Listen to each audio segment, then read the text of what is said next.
আপনাদের বিগত দিনের এমপি ব্যারিস্টার সুমন ভাই আমার বন্ধু, ঠিক নেই? এখন তিনি দেশের পরিবর্তন, এখন তিনি জেলে আছেন, আছে কি না? তিনি যদি নির্দোষ হয় সর্বপ্রথম তাকে বের করে নিয়ে আসবো। এবং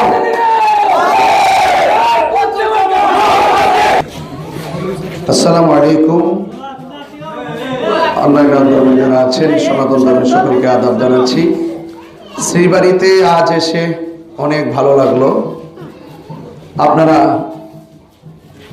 যে বক্তব্যগুলো রেখেছেন, আমি আপনাদের বক্তব্যে অত্যন্ত খুশি হয়েছি এবং আপনাদের বক্তব্যে আমি অনেক সাহস পেয়েছি।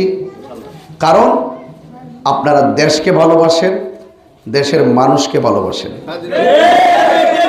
আমরা স্বাধীনতার সপক্ষে, আমরা যে বসবাস করছি, আমাদের একটাই টার্গেট, সেটা হলো নিরাপত্তা এবং শান্তি।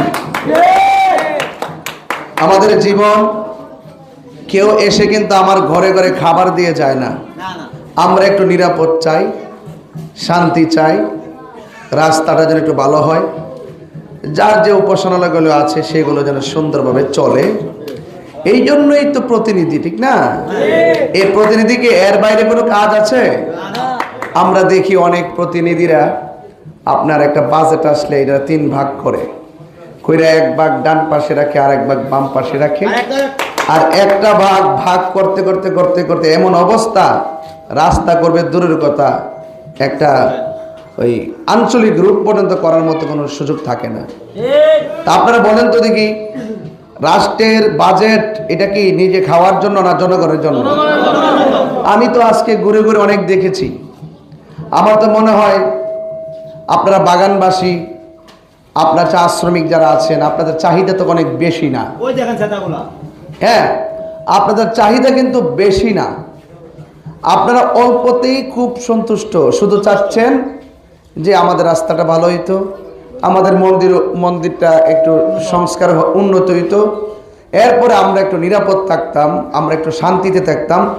এই কয়েকটা কাজই আপনাদের জন্য খুব বেশি চাওয়া পাওয়া। তবে আমি বলে দিয়ে যাচ্ছি, আপনাদের যে সমস্যাগুলো আছে, যেমন আজকেও আমি এক জায়গায় গিয়েছি, কম্পিউটার করে তাদের সমস্যাগুলো লিখে নিয়ে আসছি, যেন আল্লাহ যদি আমাকে দয়া করে এবং যদি আপনাদের প্রতিনিধি হতে পারি, তাহলে এই কাগজ ধরে ধরে যেন আপনাদের সমস্যার সমাধান করতে পারি, ঠিক না? কারণ আপনাদের সমস্যা আমি জানতে হবে, ঠিক কিনা? আপনার সমস্যা আপনি তুলে ধরবেন, সমাধান আমি করব, ঠিক কিনা? এবং আপনাদের এই এলাকা নিয়ে আজকে হয়তো এখানে আপনার অনেকগুলো লোক এসেছেন, আমি আপনাদেরকে অনুরোধ করবো, আপনারা তো আমাকে ফেসবুক হলো দেখছেন, আমি বারবার বলছি, হিন্দু মন্দিরে যাবে, বৌদ্ধ পেগোডায় যাবে, খ্রিস্টান গির্জায় যাবে, মুসলমান মসজিদে যাবে, কেউ কাউকে জুলুম করতে পারবে না, কেউ কাউকে আক্রমণ করতে পারবে না, হামলা মামলা ভয় দেখানো যাবে না। আমরা শান্তি চাই। আমরা কি চাই? শান্তি চাই। এই শান্তি আনতে গেলে আমাদের প্রথম আমাদের মানুষকে ভালোবাসতে হবে। কোনো নির্যাতন করা যাবে না, কোনো দুর্নীতি করা যাবে না, কোনো চাঁদাবাজি করা যাবে না, এবং মানুষকে ভালোবাসতে হবে। রাজনীতি হলো মানুষের জন্য, রাজনীতি মানুষের জন্য। যদি আমরা মানুষের কল্যাণে কাজ করতে না পারি, তাহলে আমরা বিবেকের কাছে সবসময় অপরাধী হয়ে থাকব। এই জন্য আমার এলাকাবাসী যারা আছেন সকলকে আমি ধন্যবাদ জানাই, এবং আমি আশা করছি আপনাদের যে দাবিগুলো আছে, এই দাবিগুলো শতভাগ যদি আমাকে আপনারা নির্বাচিত করেন, একটা চাহিদাও অপূর্ণ থাকবে না, সবগুলো শতভাগ আমি পালন করব।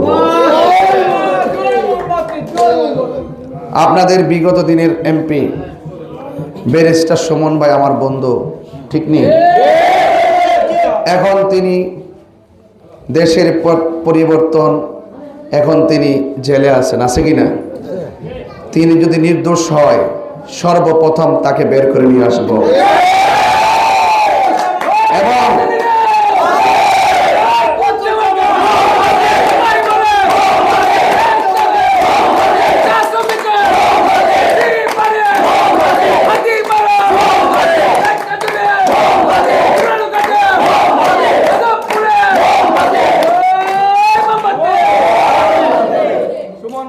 আমি কি বোঝাতে পারছি আপনাকে? বোঝাতে পারছি কিনা? আর আপনাদের যে সমস্ত কাজগুলো বাকি আছে, অপূর্ণ আছে, সবগুলো কাজ যদি আমি আসতে পারি, একটা কাজ বাদ থাকবে না, একটা কাজ অপূর্ণ থাকবে না, সবগুলো আমি অক্ষর অক্ষরে পালন করে আপনাদের মনের ঘরে ভালোবাসার ভিত্তিতে জায়গা করে দিব। আপনার আমার প্রতি বিশ্বাস আছে? হ্যাঁ, বিশ্বাস আছে। আমি বড় বড় আশ্বাস দিব না, এমন কাজ করবো যেন আপনারা আমাকে বিশ্বাস করেন। আমি বিশ্বাসী হয়ে থাকতে চাই।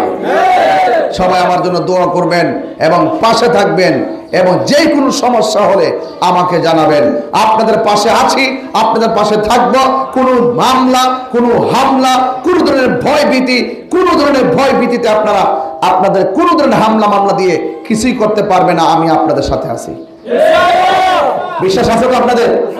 বিশ্বাস আছে তো?